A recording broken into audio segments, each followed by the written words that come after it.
மகா சிவராத்திரி ஒரு ஆழமான கதை. பழைய காலம். ஒரு சிறிய கிராமத்தில் லுப்தகன் என்ற வேட்டைக்காரன் வாழ்ந்தான். அவன் வாழ்க்கை எளிதல்ல. காடுதான் அவன் வாழ்வு. வேட்டைதான் அவன் உணவு. ஒரு நாள் மாலை நேரத்தில் காடுக்குள் சென்றான். ஆனால் அந்த நாள் வித்தியாசமாக இருந்தது.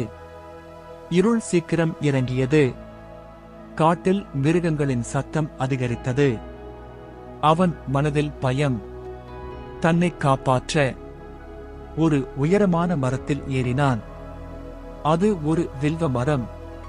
அவன் அறியவில்லை, அந்த மரத்தின் கீழே ஒரு பழமையான சிவலிங்கம் இருப்பதை. இரவு முழுவதும் அவனுக்கு தூக்கம் வரவில்லை. பசி, பயம், பதட்டம். தூங்காமல் இருக்க மரத்தின் இலைகளை ஒன்றன் பின் ஒன்றாக பறித்து கீழே போட்டான். அவன் அறியாமல் அந்த வில்வ இலைகள் சிவலிங்கத்தின் மேல் விழுந்தது. அவன் அறியாமல் உண்ணாவிரதம் இருந்தான். அவன் அறியாமல் முழு இரவும் விழித்திருந்தான். அவன் அறியாமல் சிவனை வணங்கினான். அந்த இரவு சிவராமன்.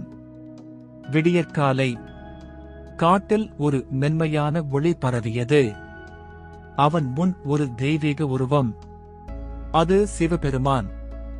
சிவன் மெதுவாக சொன்னார், மனிதா, நீ அறியாமலே செய்த பக்தியும் விழித்திருக்கும் மனமும் உன்னை சுத்தப்படுத்தியது. விழிப்புதான் சிவம். அந்த வேட்டைக்காரன் அந்த நாளிலிருந்து மாறினான்.